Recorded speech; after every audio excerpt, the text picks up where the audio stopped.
C'est vraiment simple de battre son record personnel. Que ce soit 1 minute, 2 minutes, le nombre de minutes que tu veux, tout ce qu'il te faut, c'est la bonne manière. Parce que si ta seule et unique stratégie, c'est de courir toujours à fond et encore plus, je peux t'assurer que tu cours tout droit dans le mur. Ta progression, elle se joue bien avant le jour de la course. Et qu'est-ce qui va faire la différence? C'est la phase d'introduction. 90% des coureurs négligent cette phase. Comment est-ce qu'on développe les bases? Laissez-moi vous ressortir une citation d'Abraham Lincoln qui résume bien la situation. Voilà ce qu'il dit. Donnez-moi 6 heures pour abattre un arbre, je passerai les 4 premières à aiguiser la hache. Comme on peut bien s'imaginer, la préparation, c'est la clé. Dans notre cas, ça va pas prendre 4 heures, mais si tu m'accordes 10 minutes, je vais te montrer comment développer ton cardio lors de cette phase, comment éviter les erreurs qui t'empêchent de progresser et surtout comment structurer cette phase d'introduction afin d'avoir le maximum de résultats et de RP ta prochaine course. La préparation d'une course, en général, se divise en 3 catégories.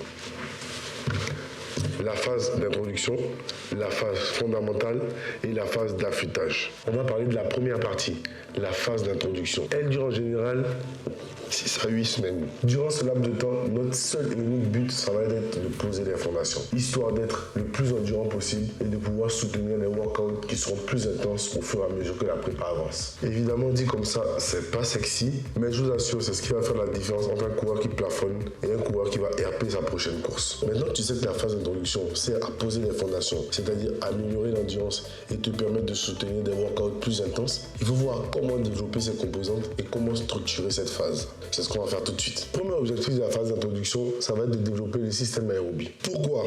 Parce que plus ce système-là est efficace, plus on est capable d'absorber et d'utiliser de l'oxygène pour produire de l'énergie et plus on va être à l'aise lorsqu'on va faire un effort physique. Et pour cette mission, j'ai 3 types d'entraînement que j'intègre à la phase d'introduction. Premier workout, ça va être une sortie en endurance fondamentale. Comme vous pouvez le voir, c'est une sortie de 30 à 50 minutes, donc environ 8 km pour moi. C'est vraiment une sortie à basse intensité et où le rythme est conversationnel. C'est-à-dire que là, je vous parle, je peux enchaîner les mots, je peux discuter. Si j'avais un pote à côté de moi, j'aurais pu discuter et parler de la pluie et du beau temps. Et je la fais environ 2 fois par semaine. Et évidemment, je n'ai pas commencé avec 8 km. J'ai commencé graduellement et j'ai augmenté mon kilométrage en respectant toujours la règle des 10%. Bon, finissons ce workout là. Bon, entraînement terminé, j'ai fait quelques kilomètres en endurance fondamentale, pas les 8 km, je reviens de maladie. Mais voilà, 5 km en 30 minutes, taf est fait. On va voir le reste des entraînements qu'il y a à faire. Autre séance super importante, c'est la sortie longue. La sortie longue, c'est une sortie entre 1h et 1h30. Pour moi, ça fait à peu près 12 à 15 km. L'allure est toujours conversationnelle et le but, ça va être vraiment d'apprendre au corps, d'apprendre au cœur, d'apprendre aux muscles à pouvoir soutenir l'effort dans la durée. Ça va renforcer aussi bien l'endurance cardiovasculaire que l'endurance musculaire. Donc c'est très important pour l'endurance. Troisième sortie, la séance au seuil, celle que je redoute le plus. Courir au seuil, c'est apprendre à tenir un effort élevé plus longtemps. Moi, je fais souvent cette séance sur un tapis. Je règle les allures, la durée et j'ai plus qu'à me concentrer sur l'effort. Mais attention, c'est pas du freestyle. Il y a 2 types de formats bien déterminés.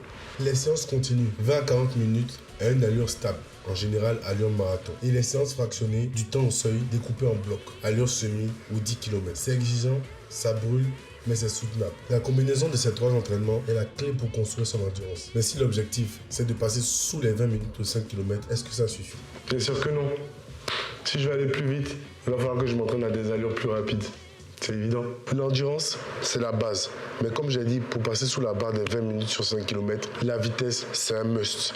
Et ça passe par le développement de la qualité neuromusculaire. En gros, l'efficacité de la connexion entre le cerveau et les muscles.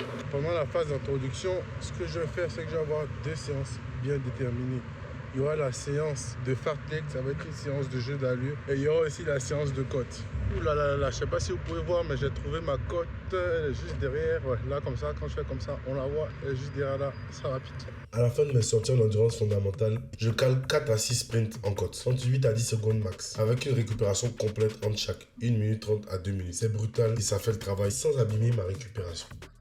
L'objectif, c'est vraiment de travailler le recrutement des fibres musculaires et d'améliorer la technique de course. Ça va permettre le développement de la connexion cerveau-muscle et améliorer la qualité neuromusculaire. Ensuite, la seconde séance, le fartlek, c'est du jeu d'allure. Pendant l'entraînement, je vais varier mon allure sur de courts intervalles, sans m'enfermer dans des zones fixes. L'intérêt, c'est vraiment d'apprendre à changer de rythme, mais surtout d'introduire de l'intensité. Et voilà, maintenant tu sais à quoi sert la phase d'introduction. Booster ton cardio. améliorer ton efficacité musculaire et poser les bases d'un vrai plan structuré. Mais avant d'aller plus loin, il y a quelques erreurs à ne pas faire. Erreur numéro 1, courir trop vite. Que ce soit pour les runs en endurance fondamentale ou les sorties longues, il faut courir à un rythme conversationnel. Il faut que ce soit vraiment facile, histoire de pouvoir récupérer et enchaîner du volume. Ça va te permettre d'être vraiment frais pour les séances de qualité que sont la séance de seuil et les intervalles courts. Erreur numéro 2, vouloir en faire trop.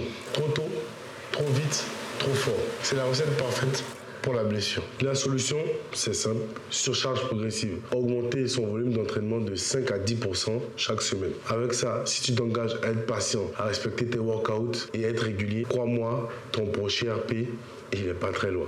Mais attention, il y a quelque chose que je ne vous ai pas dit au début de la vidéo. Toutes ces informations sont inutiles si vous ne savez pas structurer un plan d'entraînement adapté à vos besoins et à votre niveau. Heureusement, j'ai une vidéo qui détaille en long et en large comment s'évaluer et comment construire le plan d'entraînement le plus adapté à vos besoins. N'hésitez pas à la regarder, à apprendre ce que vous avez besoin d'apprendre.